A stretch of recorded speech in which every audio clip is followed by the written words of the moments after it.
अस्सलाम वालेकुम। मैं आपका जाना पहचाना जावेद हसन खान। आप इस वक्त जावेद हसन खान शो के अंदर मेरे साथ हैं। आज का मौजूद मेरा पाकिस्तान में बढ़ती हुई महंगाई है और अवाम नास है पूरे पाकिस्तान के। हर चीज़ पे जिस तरीके से कीमतें बढ़ती जा रही हैं और बढ़ रही हैं, इससे एक आम आदमी पाकिस्तान में बुरी तरह मुतासिर हुआ है। दरमियानी तबके के लोग भी बहुत मुतासिर हुए हैं, लेकिन अमीरों पे जो बहुत ज़्यादा माशाल्लाह खुशहाल फैमिली है, उन पे तो शायद इस महंगाई ने कोई लोड ना डाला हो। लेकिन वो गरीब आदमी जो मजदूरी करता है और वो गरीब आदमी जो तनख्वाहदार है, उसके ऊपर इस महंगाई ने पूरी तरीके से आटे की कीमत आप ले लें, चावल की कीमत ले लें, चीनी की घी की कीमत आप ले लें, इसी तरीके से रोज़मर्रा की जितनी भी इस्तेमाल करने वाली शें हैं, जिसमें आप कह सकते हैं कि आलू, टमाटर और तमाम हर किस्म की सब्जियां, गरीब के दस्तरस में फल फ्रूट तो है ही नहीं कि कोई आदमी 1 दर्जन केला भी खा ले या कोई 1 किलो सेब ले जाकर अपने बीवी बच्चों में। ये हमारे जो बड़े लोग हैं उनको सोचना चाहिए इस चीज़ को कि प्राइस एंड कंट्रोल्स को किस तरीके से कमांड एंड कंट्रोल करना था, वो शायद नहीं हो रही है या लोग सबक भूल गए। हर शख्स बहुत खुश था पाकिस्तान के अंदर, और हम कराची वालों समेत कि इमरान खान साहब की वज़ीर आज़म बनने के बाद कोई तब्दीली आएगी और नए पाकिस्तान के अंदर शायद वो चीज़ें ना हो जो पुराने पाकिस्तान में हम लोग देख रहे थे।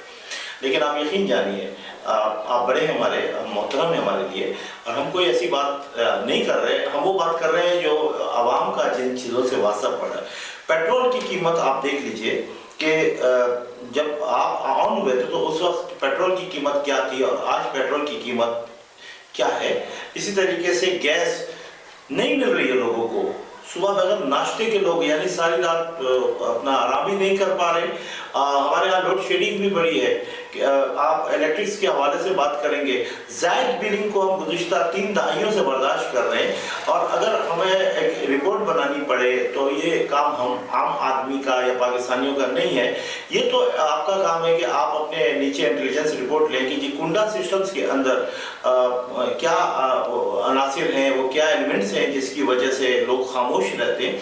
इसको देखा जाए और समझा जाए, महसूस किया जाए।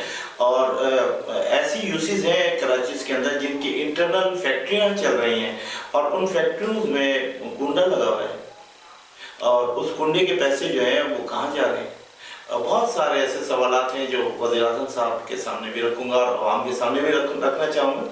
फिर अभी गुज़िश्ता दिनों एक खातून की वायरल हुई थी कि उनकी बेटी को स्कूल से आते हुए में 2 मोटरसाइकिल्स पे बंदों ने अगवा किया और उसका भाई साथ था, धक्का देकर उसको उन्होंने एक तरफ कर दिया।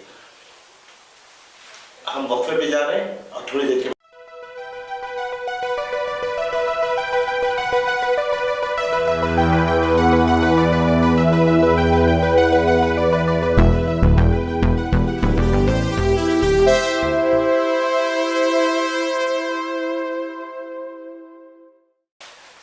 वेलकम बैक नाज़रीन।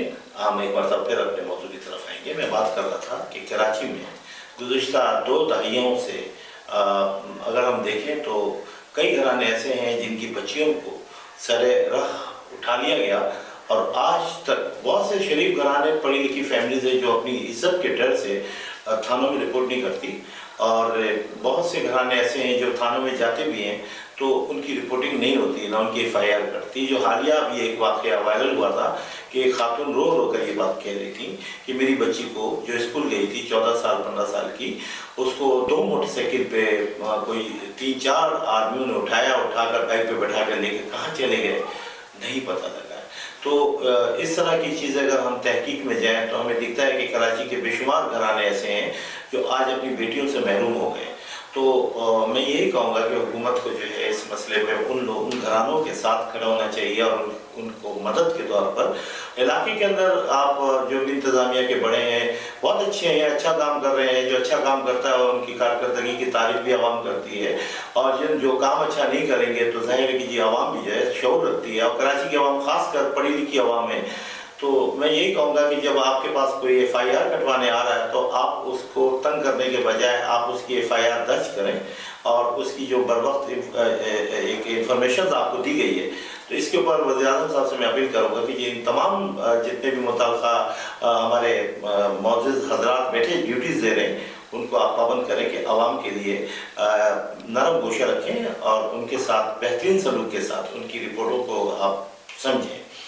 और फिर मैं बेरोज़गारों के बारे में भी एक बात करूँगा कि कराची ही नहीं बल्कि पूरे पाकिस्तान में इस वक्त जो बेरोज़गारी है, और उसमें आप तसव्वुर करें कि वो वालिदैन जो अपना पेट काट कर अपने बच्चों को डिग्रियां दिला रहे हैं और डिग्री ले लेने के बाद भी इस वक्त जो है बेशुमार हैं, मैं गिनती नहीं बता सकता कि लाखों में हैं, लेकिन बेशुमार हैं ऐसे जो बेरोज़गारी में तंग हैं।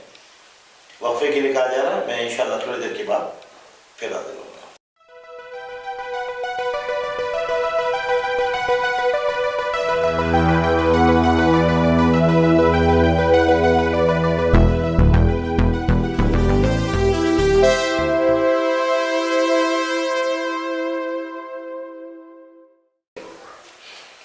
वेलकम बैक नाज़रीन, एक मरतबा फिर मैं आपके सामने हूँ और अभी मेरा मौजू ये है कि जी इस्लाम में मेहमान नवाजी की बड़ी कदर है और बड़ी कीमत है।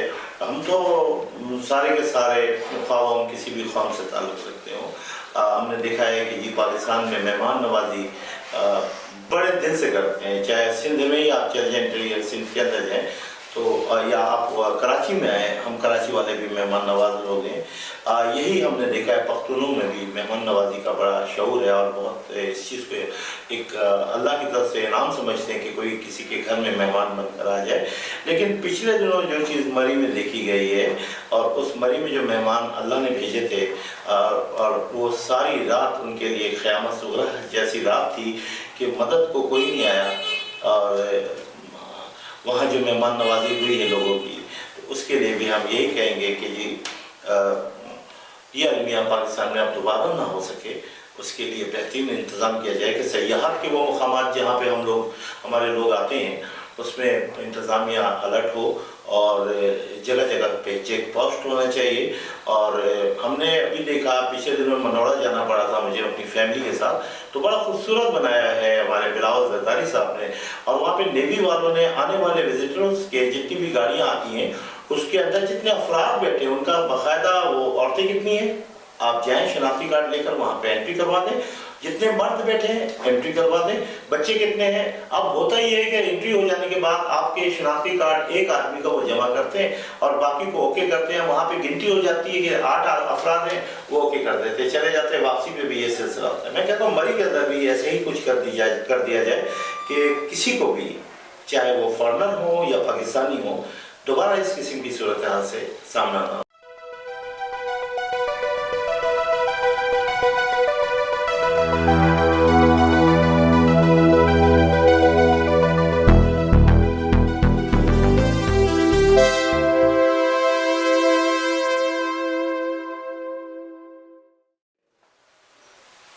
अस्सलाम वालेकुम नाज़रीन, अपने प्रोग्राम को आगे बढ़ाते हुए मैं कराची के टैलेंटेड उन तमाम दोस्तों को भी दावत दूंगा कि मुझसे रुजू करें। और आज इसी सिलसिले के एक पहले प्रोग्राम जावेद हसन शो के अंदर मैंने कराची के एक उभरते हुए गुलकार को अपने इस प्रोग्राम में मदद किया, जो मेरे साथ बैठे हुए हैं और आप खुद भी इनसे मुस्तफ़ीज़ होंगे और बताएंगे कि जी इनकी सिंगिंग आपको कैसी लगी।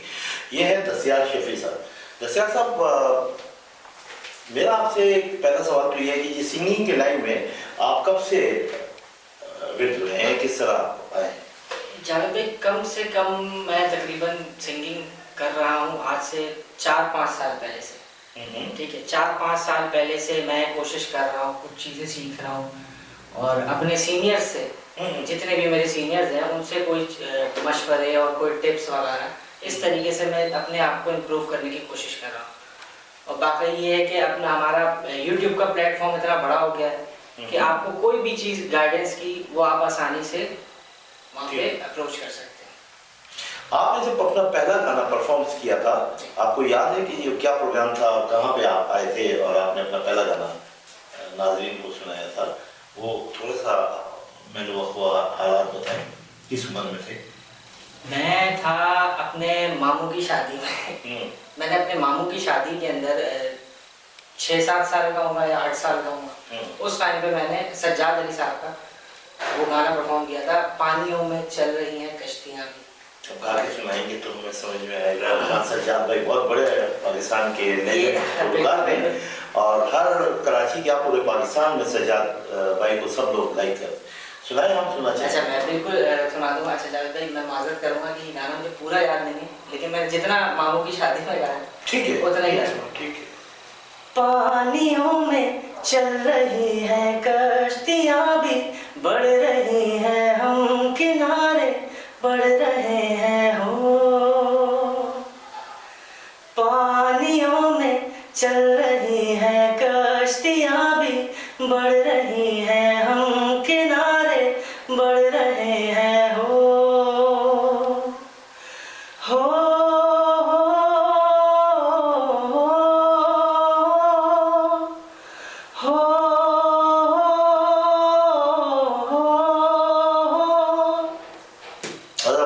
जबरदस्त, माशाल्लाह। अच्छा दसियार, आपकी तालीम क्या है दसियार, और किस एज में इस वक्त आप खड़े? मैं इस वक्त 24 साल का हूँ और मैंने मैकेनिकल इंजीनियरिंग करी हुई, BAE डिप्लोमा डिप्लोमा किया आपने। अच्छा, और बाकी क्या है, कोई जॉब वगैरह कर रहे हैं इस वक्त? नहीं, जॉब तो फिलहाल नहीं कर रहे, लेकिन इस वक्त यही है कि परफॉर्मेंस शोज वगैरह कर रहे हैं। ठीक ठीक। आप माशाल्लाह से शादीशुदा है, गैर शादीशुदा? जी जी बिल्कुल, मैं शादीशुदा हूँ। मेरी एक बेटी है माशाल्लाह। अच्छा माशाल्लाह माशाल्लाह। कितनी बड़ी है बेटी आपकी? मेरी बेटी कुछ 20 दिन की। अच्छा, जबरदस्त। क्या नाम रखा आपने अपनी बेटी का? कायनात नाम रखा। कायनात, जबरदस्त। दसियार को तो कायनात मिल गई है माशाल्लाह। अच्छा, कायनात को जहन में ला करके इस वक्त जो आपके दिमाग में गाना आता है जो आपने गाया हुआ है, वो एक हमें हमारी नजर करें, खाली सुनना चाहेंगे, नाज़रीन सुनना चाहेंगे।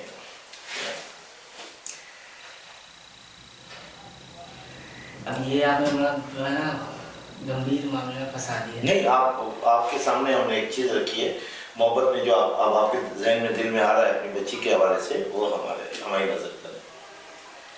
जब जब तेरे पास मैं आया एक सुकून मिला, जिसे मैं था भूलता आया वो वजूद मिला।